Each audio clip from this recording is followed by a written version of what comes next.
Before this story begins, share in the comments what time it is where you are and where you're watching from.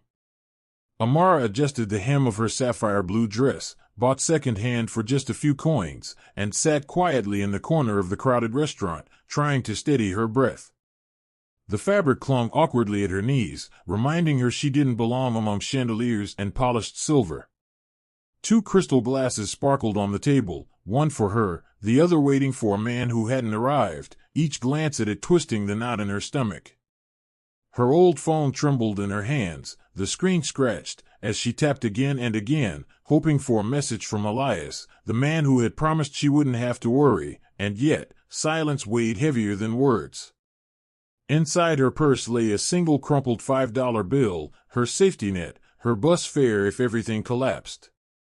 Just hours before, while pressing clothes at the mansion where she worked, she had found an envelope with $3,000 hidden in a coat, money that could have saved her family, paid for her mother's medicine, her brother's fees, the rent.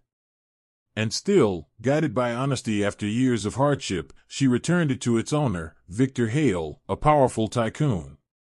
The price was swift, her hours cut the very same afternoon. Now she sat under the glow of the chandeliers, clutching her last bill like a charm against despair.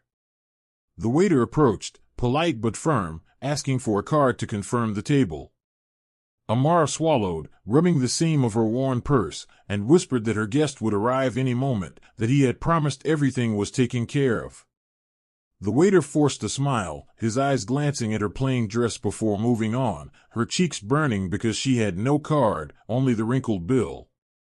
Around her, the diners sparkled in suits and gowns, living in a world impossibly far from her own. At that moment, a man in a midnight blue suit closed his menu with deliberate calm, Victor Hale himself, the magnate she had returned the money to, watching quietly, his sharp eyes catching every detail. Victor Hale lifted his eyes, and suddenly he froze. Across the room sat Amara, the maid from his mansion, her posture bent beneath invisible shame, her fingers trembling as if each movement betrayed the storm inside. He leaned back, silent, watching, his sharp gaze missing nothing.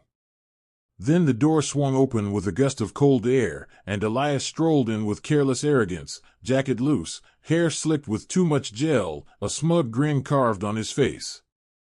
Without apology he dropped into the chair opposite Amara, muttering, "Hope you didn't wait long," his tone flat, already bored. Amara forced a fragile smile, desperate to save the night, whispering it had been only a few minutes. Elias picked up the menu, chuckling cruelly, mocking the prices, accusing her of choosing the place. She reminded him gently it was his idea, but he brushed her off, scoffing, signaling the waiter, asking for sparkling water. The waiter returned, voice firm, a card was required before service began. Elias smirked and gestured toward Amara, sneering, "Ladies first." Her body froze, heat rising to her face, panic flooding her chest. With shaking hands she reached into her worn purse and revealed a single wrinkled $5 bill, whispering that it was all she had.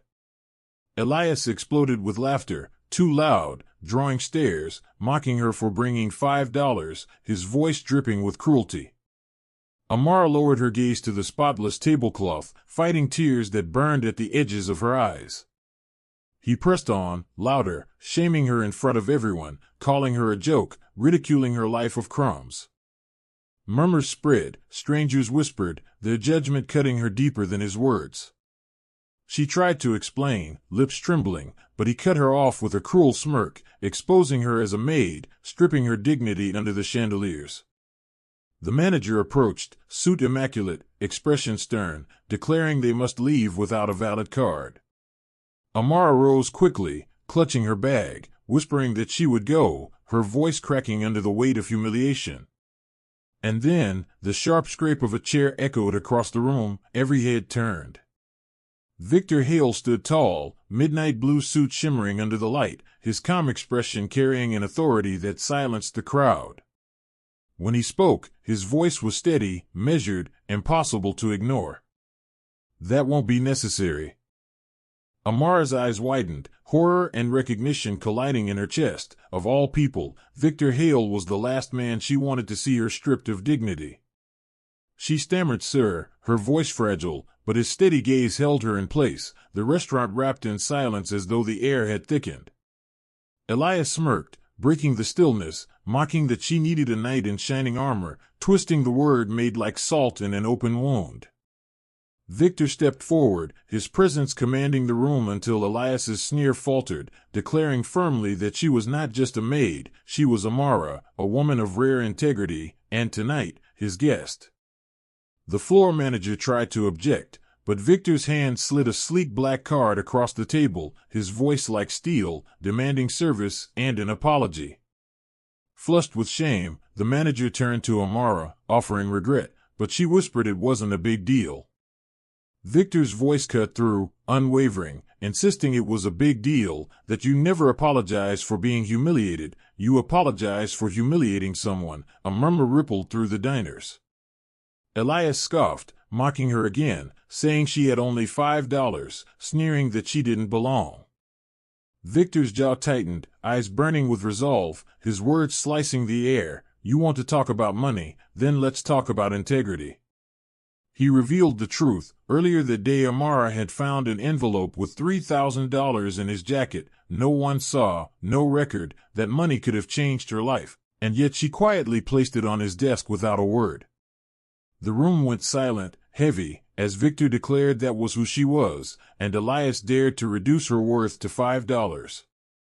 Amara's lips trembled, tears spilling as her hand rose to cover her mouth. Elias shifted, his bravado fading, accusing her of manipulation, but Victor's sharp eyes flicked to the phone on the table, its red recording light blinking like a warning.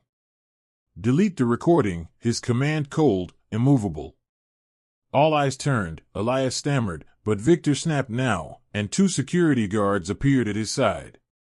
Elias cursed, fumbling until the red light vanished, shoving the phone into his pocket, then stood abruptly, spitting his final insult as he stormed out, the glass door rattling shut. A collective sigh swept the restaurant, like a breath finally released. Victor turned back to Amara, his voice softened, telling her to sit down. Her body trembled, cheeks wet, whispering that everyone was staring. "Let them," Victor replied gently, because they weren't seeing shame anymore, they were seeing respect. Hesitantly, Amara sank back into her chair, her legs unsteady, and the waiter approached carefully, notebook in hand, his voice deferential. "May I take your order, sir?" Victor waved off the menu, telling the waiter to bring her something warm and simple, something that would comfort her, roasted chicken, fresh vegetables, and a carafe of water for the table. Amara lifted her fork, her hand still trembling, whispering that he didn't have to. "Yes, I did," Victor replied, locking eyes with her. "You showed me honesty when no one was watching. Tonight I give you dignity in front of everyone."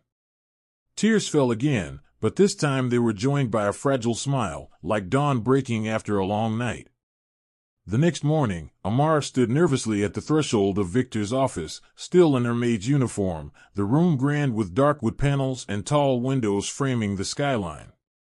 Lucia, the human resources director, fidgeted under his steady gaze as Victor ordered her overtime restored, retroactive pay added, and enrollment in evening courses fully supported. Lucia tried to object, but his firm tone silenced her, and she bowed to his command. Amara's breath caught, her heart racing as she asked why he was doing all this. Victor's gaze softened, and his words carried weight. "No one that honest should be humiliated over $5. Dignity is not a luxury, it's a right, and you've earned it for who you are." Her lips quivered, tears blurring her vision, as she vowed to repay every penny.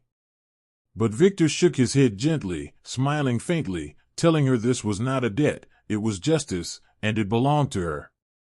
Amara lowered her eyes, overwhelmed, whispering thanks.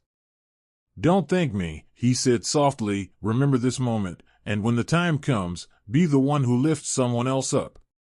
And now to you, what would you have done in the face of such humiliation? Would you have looked away or stepped in? Share your thoughts in the comments, and don't forget to like, share, and subscribe for more stories that remind us dignity is priceless.